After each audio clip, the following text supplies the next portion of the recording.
Now, Petrositis is the next important complication we are talking about.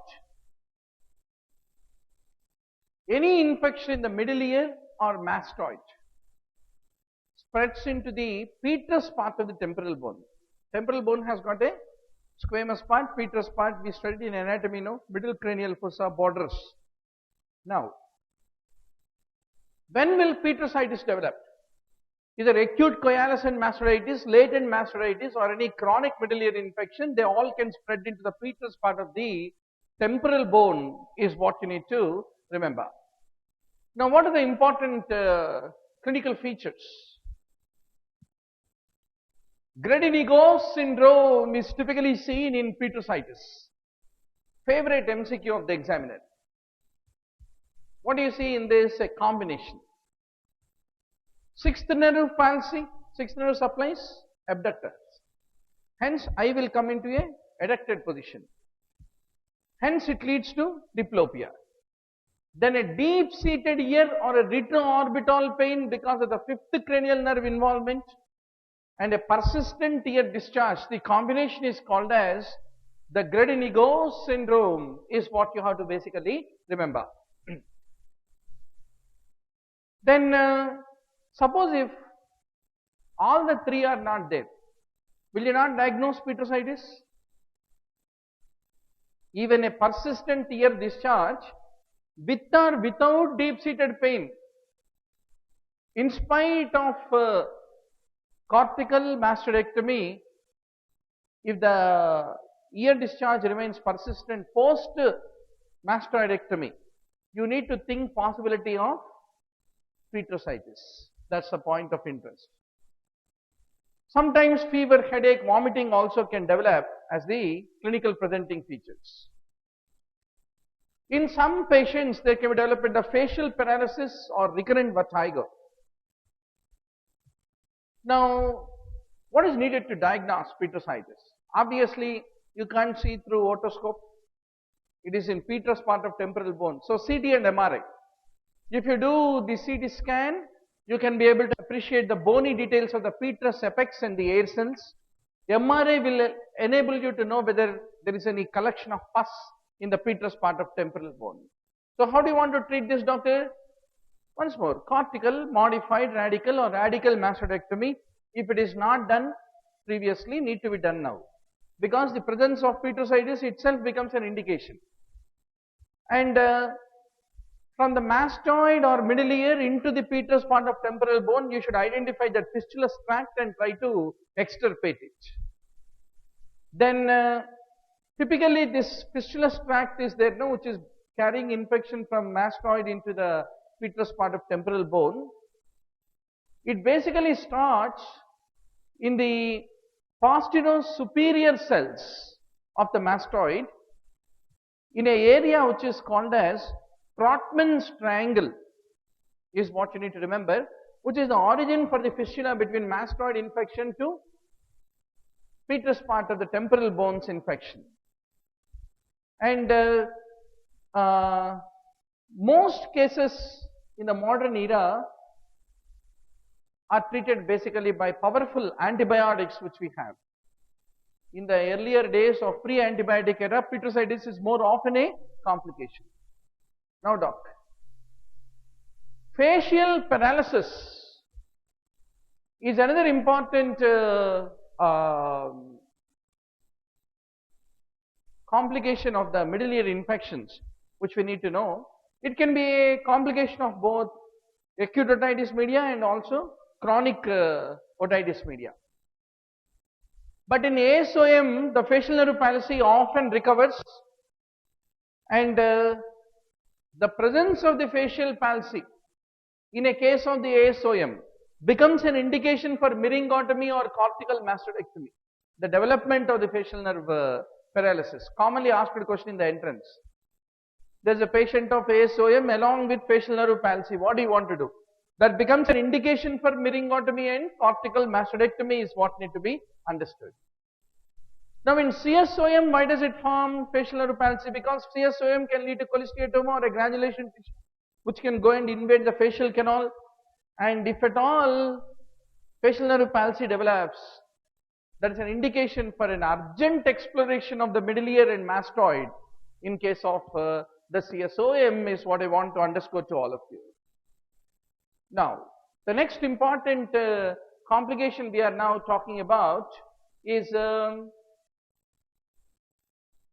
please check Fahima and Nina, they are having an issue with the broadband. How is the broadcast for our other students? I am able to see nearly around 20 participants across India. So how is their, actually we use a 500 kbps is a minimum requirement. Better have 1 Mbps, which is 1000 kbps of broadband speed. That is minimum required to appreciate a video. We can also condense this and broadcast it even for 200 kbps, but the quality of slides won't be there. That's the reason we wanted to do it for a 500 kbps. It's good in Raipur. Sir, mine is fine, says Agarwal. Jasmeet is also okay. I think Fahima and Nina need to be helped out with their internet service providers. They need to go and put a gun. Now, labyrinthitis is the next important topic, doctor. There are 3 types of labyrinthitis: circumscribed, diffuse serous, diffuse suppurative are the different types. 1 2 comments about each of them. Circumscribed labyrinthitis, it is also called fistula of labyrinth. There is a thinning and erosion of the bony capsule of the labyrinth. We studied in anatomy, no, in the first day. Usually it is a horizontal semicircular canal that is responsible for circumscribed labyrinthitis. Now what is the cause for the formation of the fistula into the labyrinth? CSOM is the most common cause. But sometimes any neoplasm in the middle ear like the glomus tumor also can lead to the development of a fistula into the labyrinth. And any surgical or accidental trauma to the labyrinth while you are operating the middle ear can also lead to development of fistula in labyrinth. Then once there is a erosion of the bony labyrinth, then it becomes very sensitive to the pressure changes, and any change in the pressure will elicit a nystagmus. So how do you discover that there is a development of circumscribed labyrinthitis fistula in labyrinth? You induce the pressure, you apply pressure on the tragus, or you ask patient to perform Valsalva. That pressure get transmitted and this eroded bony labyrinth will perceive it, and nystagmus will begin and vertigo will begin. So we do what is called fistula test in order to identify the circumscribed labyrinthitis. One way is we apply a pressure on tragus. We apply a sudden inward pressure on the tragus, and that will typically create a nystagmus whose quick component is towards the diseased ear. We also use Siegel's speculum and apply a positive pressure. Then patient usually complains vertigo along with nystagmus, and in that situation when you apply positive pressure, quick component will be towards affected ear. When you apply negative pressure, the quick component of the nystagmus will be away from the diseased ear when you are using Siegel's speculum. This is another favorite question of the examiner. So how do you treat if there is any fistula to the labyrinth? If it is due to CSOM, then you need to do mastoid exploration, because in CSOM it is the cholesteatoma which is eroding the bony labyrinth. That's what you recognize. Then we give systemic antibiotic treatment, which is considered to be the part of the management. Now, diffuse serous labyrinthitis. In this, without formation of any pus, there is a diffuse inflammation of the labyrinth, and if you identify, you can treat it very early. So what is the underlying cause for the development of a diffuse labyrinthitis? The presence of any fistula in labyrinth earlier is one of the important predisposing factor for the development of diffuse labyrinthitis. Similarly, any acute infection in the middle ear. Then yesterday we discussed otostenosis, where we do stapedectomy, no? That also can create a path of infection into the labyrinth and can lead to diffuse labyrinthitis. Any fenestration surgery if you do, then also there is a development of diffuse labyrinthitis. And diffuse labyrinthitis also will lead to a nystagmus whose quick component is towards the diseased ear. And if it is because of the ASOM, then you need to basically do meningotomy. By now, I think you understood the whole secret of ENT. If it is ASOM, show your anger on tympanic membrane. If it is CSOM, show your anger on.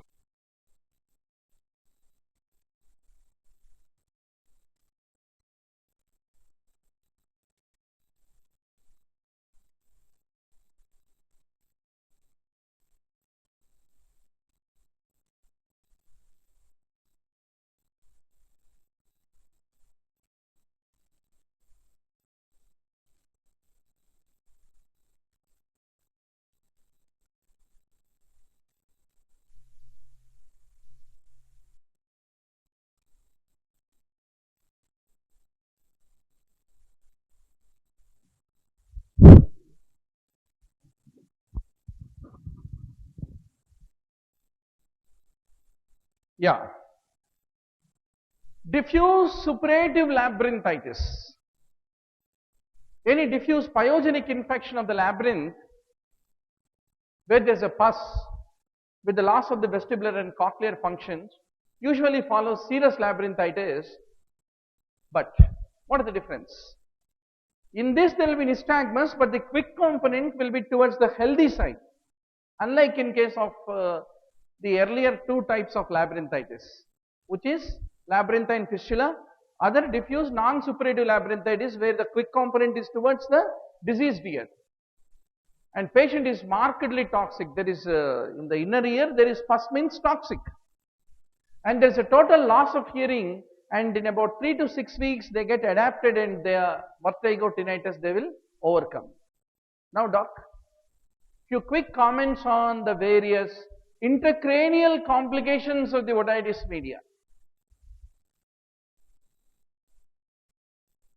Mainly 2 to 3 important points we will touch and run away. Extradural abscess. Typically any middle ears, both ASOM, CSOM can lead to it. When will you suspect it in a case of the middle ear infection, doctor? Already we discussed. Persistent headache, severe pain in the ear, or a low grade fever, anything. So basically you need to get an idea. See, these are the gyri sulci. Any abscess inside it is within brain, cerebral abscess. Then typically between the brain and the dura, if there is any collection, you call subdural. Then if there is any inflammation of the meninges, dura itself, you call it as meningitis. Below that, you call it as extradural abscess. And this lateral venous sinus, since it is passing very close relationship with mastoid, it can undergo thrombosis. And that can also go to the cerebellum and can lead to cerebellar abscess. These are the various locations of the abscesses. Out of that, we are talking now about extradural abscess, 4 to 5 points for the entrance exam. There is a pulsatile ear discharge, and the moment there is a free flow with a perforation, then there is a disappearance of the headache. And we use CT and MRI, and the presence of an extradural abscess is an indication for mastodectomy, is what need to be remembered. Then comes subdural. Subdural is between dura and arachnoid, and there is a meningeal irritation, thrombophlebitis of the cortical veins, due to which there is a decreased blood flow. See, once subdural area is involved means the blood vessels going to the brain are affected. They go into vasospasm, and that typically lead to development of aphasia, hemiplegia, like focal neurological deficits. and there is a raised intracranial tension. This is one of the favorite questions of the examiner. Focal neurological deficits are a feature of subdural or extradural abscess. Typically, they are the classical feature of the subdural abscess is what you have to basically remember. And you need to be careful, you should not do lumbar puncture, then herniation of the brain can occur. But it is a neurological emergency, put boreholes and remove the pus from the subdural space. Then comes meningitis as a complication of CSOM. We need to give steroids along with antibiotics, and meningitis can accompany ASOM, and if it accompanies, it becomes an indication for, ASOM है तो हम किसके ऊपर हमारा गुस्सा उतारेंगे? Tympanic membrane के ऊपर, meningotomy and even cortical mastectomy, even in ASOM. But if meningitis is following CSOM, then often it is associated with cholesteatoma, and that becomes a requirement for doing radical mastectomy. These things are very important because they will give a clinical presentation. A patient with CSOM is presenting with neck rigidity and CSF findings are suggestive of meningitis. What do you want to do next? So we should think CSOM with meningitis becomes an indication for mastectomy, is what I want to underscore to all of you. Then comes the otogenic brain abscess. 50% of the brain abscesses in adults and 1/4 of brain abscesses in pediatrics are originating from the ear. In adults, it is the CSOM with cholesteatoma which lead to development of otogenic brain abscess, and in children it is the ASOM which lead to development of otogenic brain abscess. Between cerebrum and cerebellum, cerebral abscess is twice more common than cerebellum. So this is how you can find the presence of an abscess in the temporal lobe, cerebral abscess. Then the middle ear infections can extend through the tegment tympani and can enter into the middle cranial fossa and can lead to the development of cerebral abscess. And the veins, they can go retrograde thrombophlebitis can carry the infection. And often a extradural abscess is associated along with a cerebral abscess in the case of the otogenic abscess.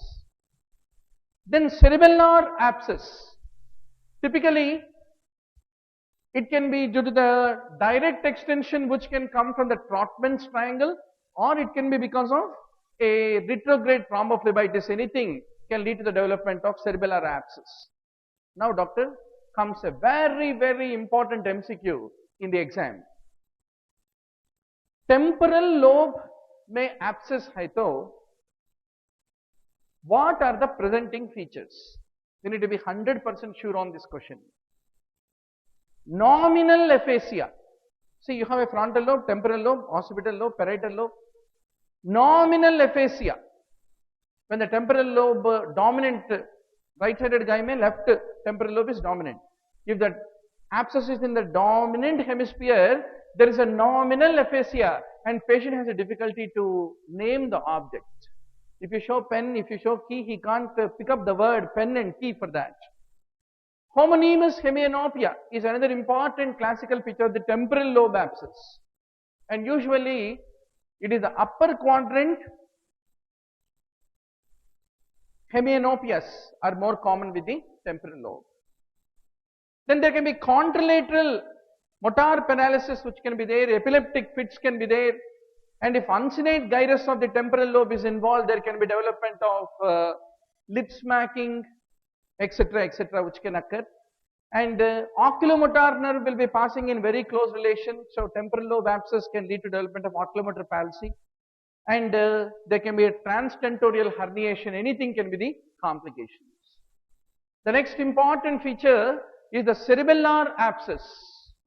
If it develops in the cerebellum, what will happen? Suboccipital area may there will be headache classically, nystagmus will be there, and any cerebellar dysfunction lead to hypotonia. Very important to remember. Power is related to weakness. When we say that three things we judge in a muscle: the tone of the muscle, the power of the muscle, and we also look for flaccidity and rigidity, which is once more a tone in the joint. When cerebellum get affected, power is not affected. Against gravity, against resistance, we check, no, that is all power. Power is not affected. What is affected? Tone is affected, and there will be development of hypotonia, intention tremor, dysdiadochokinesia, etc. So we use basically the CT scan in order to identify the cerebellar abscess. And how do you want to treat, doctor, any abscess in the brain? We need to give chloramphenicol, third generation cephalosporins. Bacteroides is an obligate anaerobe which is very common when the brain abscess is because of the middle ear. That's the reason metronidazole need to be added. Pseudomonas, proteus are possibilities. That's the reason aminoglycosides must be the part of it. And to manage raised ICT, we give dexamethasone and mannitol. So that's all the story of the brain abscess as a complication of the middle ear infections.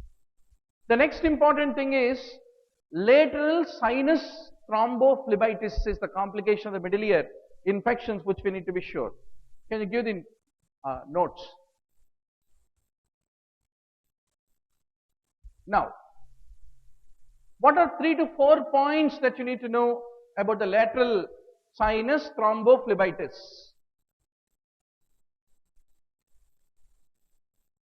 Typically, if there is any infection in the mastoid, the lateral sinus is very close relationship with it when it is ascending up into the brain, draining from the brain. So there is a great chance of the inner wall of the lateral venous sinus thrombus can develop as a complication of mastoiditis. How do you recognize lateral sinus thrombophlebitis? One of the favorite questions of the examiner. A patient with mastoiditis is now developing chills and rigors with a high-grade fever. Closest to differential diagnosis to the lateral sinus thrombophlebitis is malaria because of the fever, chills and rigors. So that is the reason the clinical picture of the lateral sinus thrombophlebitis commonly resembles the malaria is what need to be basically remembered. And between the bouts of this fever, patient is alert. That's how you differentiate it from that of any cerebral abscess. Now, doctor, let us see one classical imaging finding. This side contrast is able to pass, whereas this side it is unable to pass because of the thrombus in the venous sinus. Then headache is another important presenting feature. Progressive anemia and emaciation can be there in lateral sinus thrombosis. Now, Grisinger's sign, favorite MCQ in the exam. It is indicative of lateral sinus thrombosis. What is Grisinger? When there is a thrombosis of the mastoid emissary vein, there is an edema which will appear in the posterior part of the mastoid, which is indicative of the lateral sinus thrombosis. Is called Grisinger sign is what I want to underscore to all of you. Then there can be papilledema if there is any obstruction to the venous return. Then another favorite MCQ of the examiner, Tobbe-Ayer test is what you need to remember. So what does it mean to say? If there is any thrombosis of the lateral sinus, normally if you compress the jugular vein, that is expected to get transmitted and the CS of pressure will also rise. But in these people who have lateral sinus thrombosis, if you compress on the thrombosed side, the CS of pressure won't rise because there is an obstruction which is the thrombus, which is called Tobbe-Ayer test. Then Crowbeck's test, another favorite MCQ of the examiner. What does it mean? Once more, if you apply pressure on the jugular vein on the healthy side, it produces engorgement of the radial veins because it is broadcasted there. But if there is no such transmission, then that is called Crowbeck's test, which is once more suggestive of an obstruction due to thrombus. There can be a tenderness along the jugular vein is another important feature. Now how will you evaluate lateral sinus thrombosis? Who is the culprit? Who is the initiator of the thrombus in the lateral sinus? Mastoiditis. So do X-ray of mastoids, clouding of the air cells, then it is mastoiditis. Destruction of the septae, that means there is a cholesteatoma. And very important, if you do contrast enhanced CT, what is the radiological hallmark of the lateral sinus thrombosis? Presence of the delta sign. What is delta sign, doc? There is a triangular area with a rim enhancement with a central low density area which is seen in the posterior cranial fossa is called as the delta sign. Now let us see how it is. See, doc, this is the jugular vein.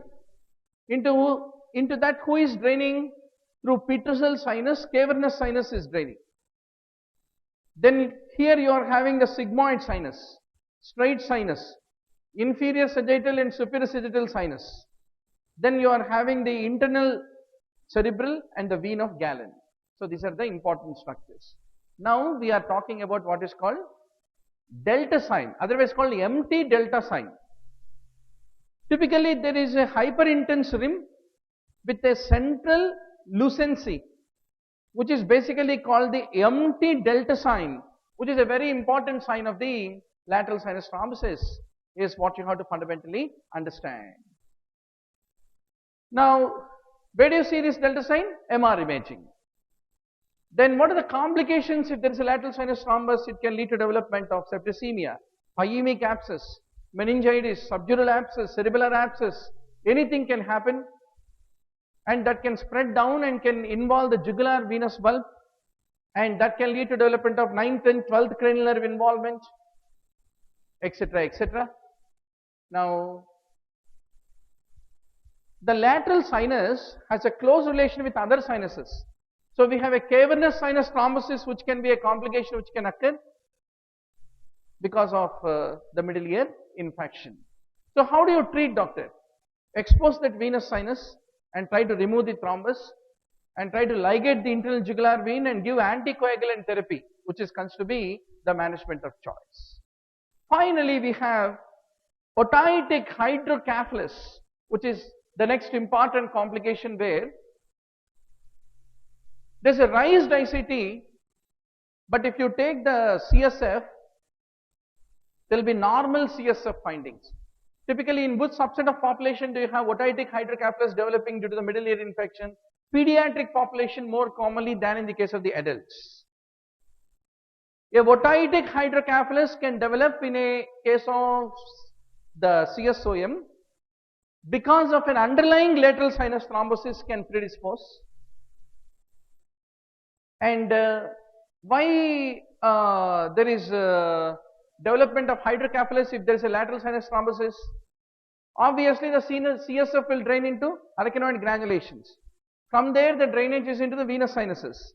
If the venous sinus is blocked, CSF drainage is indirectly blocked, and that leads to development of hydrocephalus, which is basically the otitic hydrocephalus. Then what are the important presenting features? There can be severe headache, diplopia, papilledema, hydrocephalus, and there can be nystagmus because of the raised ICT. And if you do the lumbar puncture, you can be able to see high CSF pressure, but no change in the protein or the cell count, which is a very important feature. So how do you treat, doctor? Like any other hydrocephalus, a lumboperitoneal shunt is what you will basically do. So that's all the story. So summarize, doctor, what have we done? CSOM, Petrositis, mastoiditis, eticoantral versus tubotympanic type of CSOM differences, canal wall up and canal wall down type of mastodectomy, what are the differences? And what else did we study today? We have also revised cholesteatoma. Some of you have missed because in the early part of the class you didn't come. So cholesteatoma. But those who had a little interrupted transmission of the broadband, don't worry, all this content is available online as a video library. If you missed because of your night duty or a bad internet connection that day, you can always revise. That's the beautiness of it. And all these notes is being uploaded into the edmodo.com account. Every student is given one student community account where you have a online library of a downloadable PDFs where we will upload these notes so that it become easy. And our guys are now doing a wonderful job. They are creating the web pages with these notes and the relevant video of every class created on the website. So that it become easier for you to have both the things in one place. And after reviewing video and the notes on the web page, you can also add your comments, your questions, everything into the web page, so that it become a more stronger community of revision. So what is our ultimate goal, doctor? 1250 topics. 1250 topics in 145 days, 29 weeks. We are going to finish, from which 240 or 300 questions, all India or NEET PG or any state PG, basically will come from. Every topic there will be 10 points that you need to have in your pocket. Empty delta sign, where do you see? Mastectomy, what are the indications, complications, contraindications, etc. Like that, you need to consolidate the preparation in a focused manner. That's all about winning the exam. So doc, the time for us to take up the quiz